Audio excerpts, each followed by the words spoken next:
गोलवालकर की ज़बान में, तुम बात कर रहे हो दीनदयाल उपाध्याय की ज़बान में, तुम बात कर रहे हो राजू भैया की ज़बान में, तुम बात प्रेजेंट सरसंघचालक की ज़बान में, तुम वो पूरी किताबों का निचोड़ हो तुम जो आरएसएस के लोगों ने लिखी है।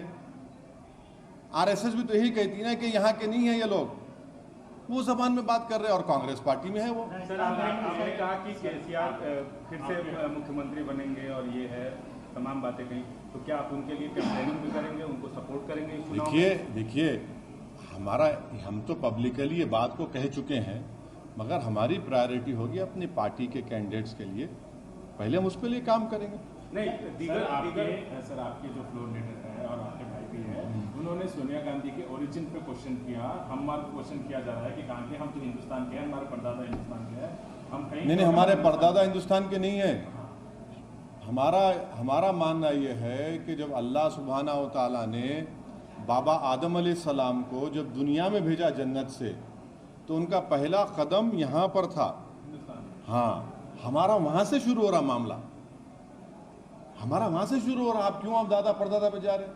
वहाँ से शुरू हो रहा। हाँ चलो बोल।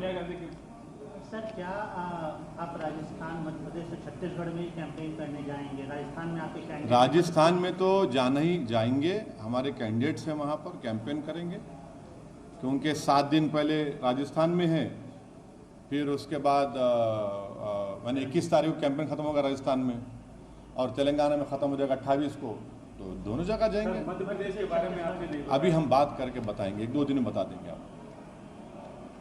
सर आप तेलंगाना में 26 ऐसे असेंबली कॉन्स्टिट्यूंसीज है जिसमें माइनॉरिटी वोट जो है बहुत इम्पोर्टेंट रोल प्ले करता है। और नहीं, तेलंगाना में हर वोट इम्पोर्टेंट है, माइनॉरिटी है, हिंदू वोट में चाहे वो ब्राह्मण हो, चाहे हमारे कम्मा भाई हो, वेलमा हो, रेड्डी हो, ओबीसीज में मुनूर कापू हो, मुदिराज हो, गौड़ हो, यादवाज हो, पद्मशाली हो, दलित में माला माडिगा है, सबको वोट डालने का है। और सब मिलके मुझे यकीन है कि जो 10 साल में तेलंगाना जो प्रोग्रेस कर रहा है, हाँ कमज़ोरियां हैं, इसमें कोई इनकार नहीं कर सकता, मगर एक विजिबल डेवलपमेंट तेलंगाना में नज़र आता है।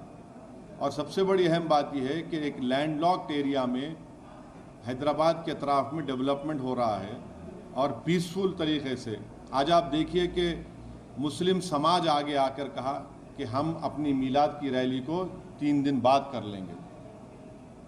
ये पूरी हमने बल्कि ना सिर्फ तेलंगाना बल्कि यहाँ के मुसलमानों ने पूरी देश को एक राह दिखाई, और जब ये फैसला यहाँ पर लिया गया, सब जगह पर लोग ऐसा लिए फैसला, ये बहुत बड़ा डेवलपमेंट है। सर आप पूरे सवाल नहीं सुने, ये जो 26 असेंबली कॉन्स्टिट्यूंसीज है जहाँ पे डिसाइडिंग फैक्टर बोला जाता है, तो मैं आपको क्या कह रहा हूँ, 119 पे इलेक्शन हो रहा, 26 पे नहीं हो रहा। नहीं आप, मैं समझ गया आप क्या बोलना चाह रहे। ये सपोर्ट करने नहीं सुनिए, नहीं ये, अरे आप बोल दिया ना, अभी और क्या बोलूं तुम्हारे। 26 पे तो अरे बाबू मैं क्या बोला हूँ, सुनो तुम रिवाइंड करके देख लो। सर कई राज्यों में, राजस्थान खासतौर पे अगर बात करें, जिक्र करें, राजस्थान में उन्होंने भी बिहार की तर्ज पे कास्ट सेंसस को उन्होंने बोला है कि हम कास्ट सेंसस लेके आएंगे। एमआईएम पार्टी का आपका क्या रुख है कास्ट सेंसस? हम तो पार्लियामेंट में खड़े होकर देश के प्रधानमंत्री और रूलिंग पार्टी से हमने डिमांड किया कि आप पूरे देश में कास्ट सेंसस कराइए, बल्कि इससे बढ़कर हमने कहा कि आप 50% रिजर्वेशन की लिमिट को ब्रीच करिए, कॉन्स्टिट्यूशनल अमेंडमेंट लाइए। बल्कि इससे ज़्यादा हम ही नहीं कहा पार्लियामेंट में कि वुमेन रिजर्वेशन में ओबीसी वुमेन का हिस्सा मिलना चाहिए, मुस्लिम महिला को हिस्सा मिलना चाहिए, और हम ही थे जिन्होंने हमारे अमेंडमेंट्स पर वोटिंग कराई। कांग्रेस ने तो मोदी जी का साथ दिया, ओबीसी से क्या मोहब्बत है कांग्रेस को? क्या तेलंगाना में भी कास्ट सेंसस? अरे पूरे देश में होना चाहिए, क्यों आप तेलंगाना पूरा कंट्री में होना चाहिए, और प्रधानमंत्री को करना चाहिए कास्ट सेंसस। और कांग्रेस पार्टी से हमारा सवाल है कि जब चिदम्बरम ने उसको करवाया था तो रिलीज क्यों नहीं किया? उसको रिलीज कर देना चाहिए था यूपीए की सरकार को, आपने उसको क्यों रिलीज नहीं किया? माने जिम्मेदारी आप पर भी आती है, खाती आप भी हैं। ऐसा क्या अनकंफर्टेबल हो गया आप उस रिपोर्ट में देखकर? वो रिपोर्ट तैयार हो चुकी थी 2014 से पहले ओबीसी का सेंसस की, जिसको मनमोहन सिंह की और कांग्रेस सरकार ने रोक के रखा उसको। राजस्थान सरकार ने, अशोक गहलोत की सरकार ने जो ये कास्ट सेंसस पे डिसीजन लिया, उसको इनोस करते हैं, उसको समर्थन करते हैं, उनको अरे अभी अब क्या है, अभी तो चुनाव सामने है। आप चुनाव को देखते हुए ये नजर अरे आपको पहले करना चाहिए था ना, पहले कर देते आप। राजस्थान में कम से कम कितनी सीटों पे है ना, 3 तो लड़ रहे हैं, अभी बताएंगे और भी आगे। एक और बहुत बड़ा इश्यू है सर, ग्लोबल इश्यू है पैलेस्टाइन और जो इजराइल के बीच में हो रहा है, उसको आप कैसे देखते हैं? अब देखिए, इसको चुनाव से आप मुद्दा बना रहे हैं, उसको लगता है मुझे आप नहीं, आप चुनाव का उसको मुद्दा बनाना चाह रहे हैं, आप भी हंस रहे हैं तो वाकई में मुद्दा है? नहीं, अब आप चुनाव का मुद्दा बना रहे हैं, मगर आप लोगों की जानकारी के लिए, जैसे उर्दू में कहते हैं ना कि आपके हाफिजे को, मेमोरी को ताज़ा करने के लिए कहना चाहूँगा कि आप लोग को चाहिए कि बीजेपी के एक बहुत बड़े नेता जो आज इस दुनिया में नहीं है, जो इस देश के प्रधानमंत्री थे, जिनका वीडियो बड़ा वायरल हो रहा है, उनके भाषण को सुन लीजिए आप। उन्होंने फ़लस्तीन के बारे में क्या कहा था कि अरबों की ज़मीन पर कब्जा कर लिया गया है। और दूसरी बात यह है कि भारत में हमने एक पोस्ट स्टैम्प निकाला था, सॉलिडेरिटी विद पैलेस्टाइन, वो भी आजकल देख रहे हैं आप लोग।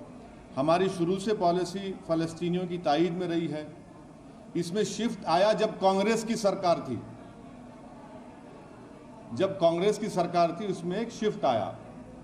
तो ये एक, और फिर 5वीं बात यह है कि ऑस्लो एग्रीमेंट हुआ, और ऑस्लो एग्रीमेंट में कहा गया था कि वेस्ट बैंक और गाजा में इंडिपेंडेंट पैलेस्टीनियन कंट्री बनाया जाएगा। 5 साल जाके 30 साल हो गए। तो इसकी जिम्मेदारी ऑस्लो एग्रीमेंट की सब पर थी, यूएसए पे थी, यूके पर थी, यूरोपियन नेशंस पर थी। तो 5 साल जाके 30 साल हो गए आज आप।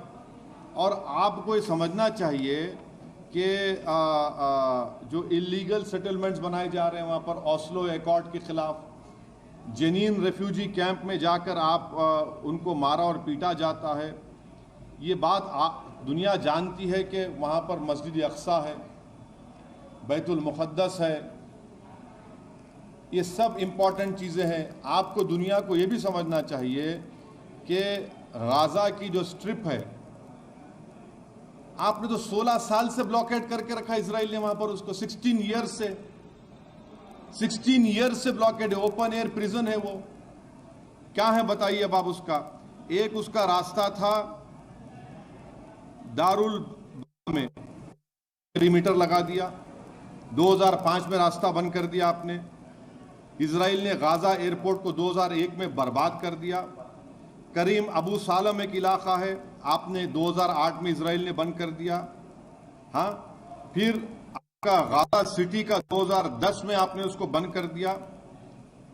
बेत हनोन में सिर्फ उन्हीं लोगों को क्रॉस करने दिया जाता है जिसके पास इजरायली का इशूड परमिट्स है। राफा जो इजिप्ट में आता है रास्ता, उसमें स्पोरेडिकली कभी भी खोल दिया जाता है।